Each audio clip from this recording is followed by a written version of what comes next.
आज जिस टॉपिक के ऊपर मैं बात करूंगा, जिस टॉपिक को लेके मैं चल रहा हूँ, परमेश्वर की बुलाहट और हमारा उत्तर। कई बार हम परमेश्वर की बुलाहट को हल्का समझते हैं, कई बार हम परमेश्वर की बुलाहट को समझना नहीं चाहते, और यहाँ तक भी पाया गया है कि कई बार जानबूझ के हम उसकी बुलाहट को त्यागते हैं या नकारते हैं। लेकिन एक मसीही जीवन जो व्यतीत करते हैं, जब परमेश्वर का बुलाहट आता है और परमेश्वर उसको लेके चलते हैं, तो आपका मेरा सबसे बड़ा रिस्पॉन्सिबिलिटी है कि उस बुलाहट को समझ के आगे बढ़े। इस टॉपिक को सपोर्ट करने के लिए, इस टॉपिक को साथ देने के लिए एक वचन आपके बीच में पढ़ना चाहता हूँ। यशायाह की किताब उसका 6 का 8 वचन क्या कहता है, आपको ध्यानपूर्वक सुनना है, ठीक है। यशायाह की किताब 6 का 8 कहता है, तब मैंने प्रभु का यह वचन सुना कि किसको भेजूं और हमारी ओर से कौन जाएगा। तब मैंने कहा, मैं यहाँ हूँ, मुझे भेज। My dear brother and sister, सभी लोगों को जानना समझना बहुत जरूरी है। कई बार हम वचन को सुन के अनसुना करते हैं, लेकिन हमारे जीवन में ये बातें घटित नहीं होनी चाहिए। जब प्रभु का वचन हमें बुलाता है, हमें जाना है। जब हमारे जीवन में परमेश्वर का वचन कुछ गाइडेंस देते हैं, हमें उसको नकारना नहीं है, लेकिन उसको अपने जीवन में लेके आगे बढ़ना है। सभी लोगों को मैं बताना चाहता हूँ, आज भी हमारे परमेश्वर यीशु मसीह हम सभी को बुला रहे हैं सेवकाई के लिए, गवाही के लिए और आज्ञाकारी के लिए। अगर हम इसके लिए तैयार हैं, हमें प्रभु के पास जाना है, उसकी आवाज़ को सुन के आगे बढ़ना है।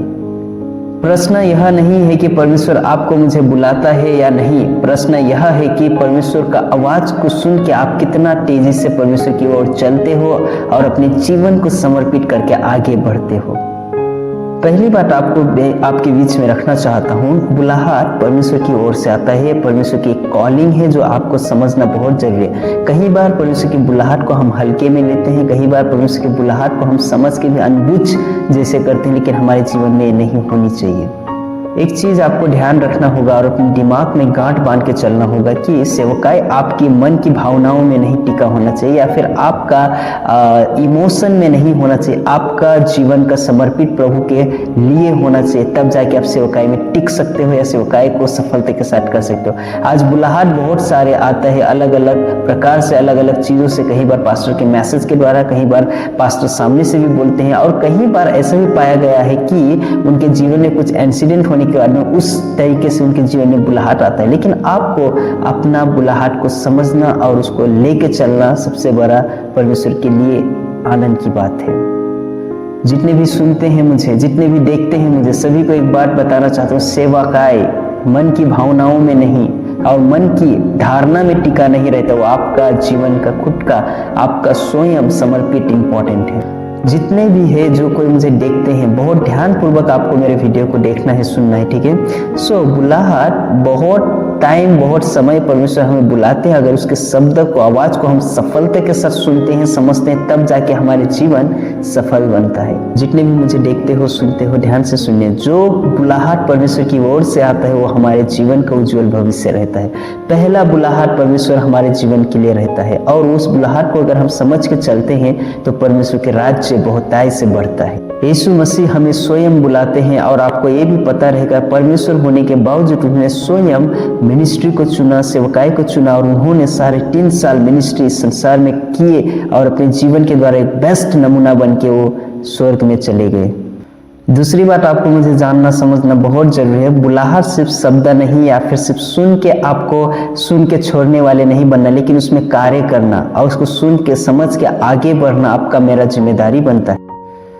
यशायाह जो था, अपने पाप को समझा और उसने अंगीकार किया, उस पाप को मान के उसको रिपेंट करके आगे बढ़ा, और परमेश्वर की मिनिस्ट्री में बहुतायत से उसने कार्य किया और आगे बढ़ा। जितने भी पास्टर है, जितने भी स्टूडेंट है जो थियोलॉजी कर रहे हैं, सभी लोगों को एक बात बताना चाहता हूँ, समझाना चाहता हूँ, विदाउट आपका समर्पण आप मिनिस्ट्री नहीं कर सकते, या फिर मिनिस्ट्री में टिक नहीं सकते। भले आप शुरुआत करोगे, लेकिन बहुत सारे कठिनाई आप गुजर के जाओगे। जो आपका बुनियाद है, जो आपका स्ट्रांगली आपको खड़ा रहना चाहिए, वहाँ पे आप टिक नहीं सकते, क्योंकि सिचुएशन, परिस्थिति कई बार इतना खराब हो जाता है कि वहाँ पे टिकने में समस्या आ जाता है। बहुत सारा भटकाव की आत्मा आएगा, बहुत सारे आपको बदलाहट होगा आपके जीवन में, उससे आपको लगेगा कि कंफर्ट जोन से हम जा रहे हैं, लेकिन आपको मुझे वहाँ पे हटना नहीं है। जितना कठिनाई आएगी उतना आप मैच्योर, स्ट्रांग बनोगे मिनिस्ट्री फील्ड में। एक चीज और उसी में बताना चाहता हूँ कि शुद्धता के बिना सेवकाई करना असंभव है। अगर हमारे जीवन में कोई बात, कोई घटित, कोई गलत चीज है, उसको निकालना, फेंकना और मिनिस्ट्री में तन मन लगा के आगे बढ़ना, ये हमारा सबसे बड़ा जिम्मेदारी है।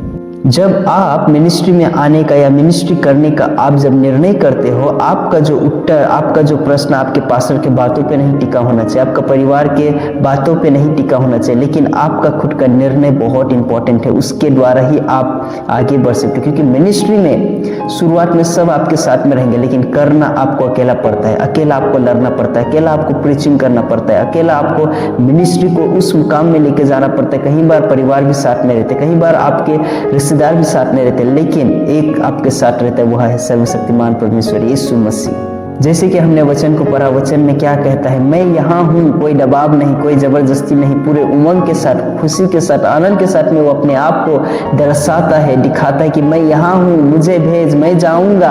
आज मिनिस्ट्री के फील्ड में ऐसा उमंग, ऐसा खुशी के साथ में जाने वाले लोगों की बहुत कमी है। सो जितने भी मिनिस्ट्री में इन्वॉल्व होना चाहते हैं, जितने भी मिनिस्ट्री करना चाहते हैं, प्रभु की सेवकाई में इंटरेस्ट रखते हैं, सो उनके लिए मैं ये खास करके कहता हूँ कि आपका उमंग, आपकी खुशी प्रभु में बहुत इंपॉर्टेंट है।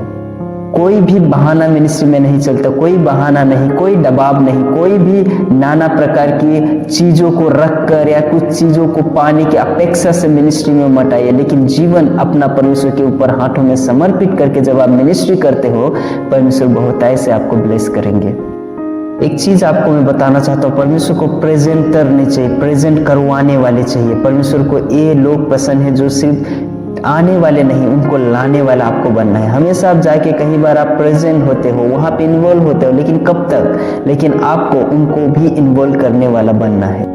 सभी लोगों को एक बार बताना चाहता हूँ, आज्ञाकारी से भेजना है, आज्ञाकारी में आगे बढ़ना है, सबसे बड़ा एक मिनिस्ट्री फील्ड में मिनिस्ट्री का एक बुनियाद है। फिर से मैं कुछ बातों को रखता हूँ, सिखाता हूँ, समझाता हूँ। आज जब एक मिनिस्ट्री फील्ड का बातों को जो मैं करने की गंभीरता मेरे जीवन में है, मैं वो चीज़ों को आपके बीच में रखना चाहता हूँ, उस चीज़ों के बारे में बताना चाहता हूँ। कई बार हमारे जीवन में नाना प्रकार की बातें घटित होता है, लेकिन हम मिनिस्ट्री से हट जाते हैं। कई बार हम लोग मिनिस्ट्री में टिके नहीं रह सकते, क्योंकि कठिनाई, समस्या, परेशानियों की वजह से हमारे जीवन में बहुत सारे नाना प्रकार की चिंताएं, तकलीफ, परेशानी आता है। सो हमारा सोच समझ उल्टा हो जाता है, या फिर हम बदल जाते हैं अपने शब्दों से। आज्ञाकारी क्या है? आज्ञाकारी यह है जो भेजे जाना, दूसरों को एक मिनिस्ट्री के लिए तैयार करना। हो सकता है आपके पास्टर का बेस्ट रोल हो उसमें, वो आपका परिवार का हो, लेकिन जब उनकी बातों को आप ठहराव के साथ में सोच के, समझ के आप आगे बढ़ते हो, उनका जो जीवन है आपका भविष्य में बहुतायत से उपयोग आएगा।